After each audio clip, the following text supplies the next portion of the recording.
Max never wanted to be at this party. He'd much rather stayed home, have an early night and watch Netflix. But nevertheless, here he was, going through the motions, waiting for the night to end. And that's when it happened. That's when she walked in. The most breathtaking woman he'd ever seen.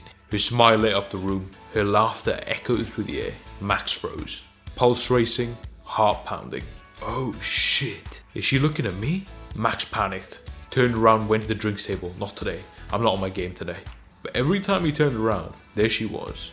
Locking eyes, with that same smile dancing on her lips. The moment screamed for Max to act. But he did nothing. At the end of that night, she walked out of that room and out of his life. You miss 100% of the shots you don't take. Why are you so afraid to act? Why are you so scared of failure? Are you scared of what other people will think? This video is going to help you grow some balls, my friend. And as always, I'll leave the best one to last. So stick around. Point number 1. Reframe your relationship with risk.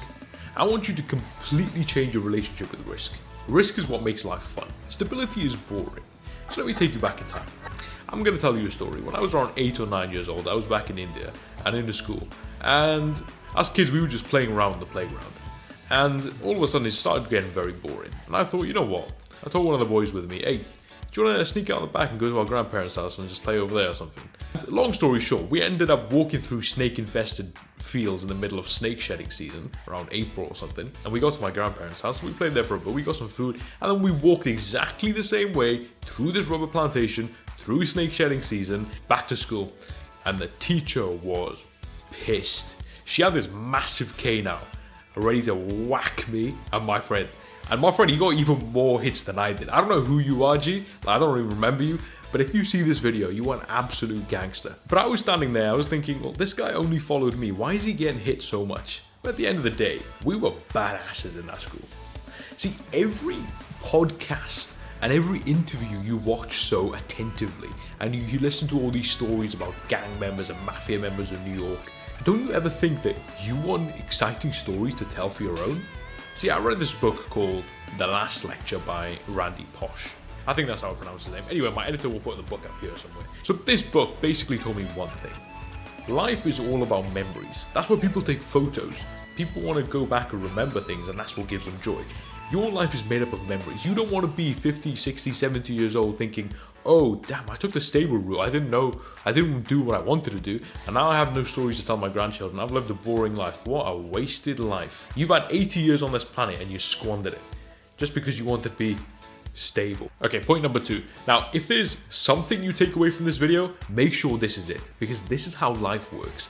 Listen carefully.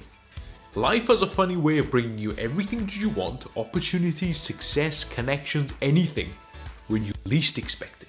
Now, people say they want multiple streams of income. I like to take that idea and adapt it to opportunities. You need to have multiple channels of opportunities. You need to expose yourself to more of the environment. Maybe you'll find your next business partner or relationship on the streets of Rome when you're drinking a coffee at a cafe. Opportunities for growth and resilience and toughening of the mind and spirit are like gems scattered around this video game map. You have to go and find it. Anything and everything that you want is in the world right now. You literally need to go from one point on a map to another point on a map to find these gems. Success favors the bold, the curious, the adventurous, not those who are sat around coddled waiting for success to come knocking at their door. Mental strength and resilience is found through new experiences. Life is all about memories, making more memories, making exciting memories. So when you can't make these exciting memories and interesting stories when you're 80, 90 years old, you can look back at the stuff that you did and you can know that you lived your life to the fullest extent. And plus your grandchildren will think you're a superhero, so win-win. This third point is going to completely reshape your worldview. Favor discomfort. Reject comfort. The more risks you take, the more confident you become. Because simply you understand, no matter what I do, like 99% of the time, if I do anything, I will not die. There's a saying that goes, a buffalo runs into the storm, while cows flee from it. The buffalo emerges mightier, and the cows weaker. Both are wetted by the storm. Run into the difficulties. Lean into the discomfort. Because you'll have to face it anyway. May as well go straight forward and through it. Charge into the storms to scare you.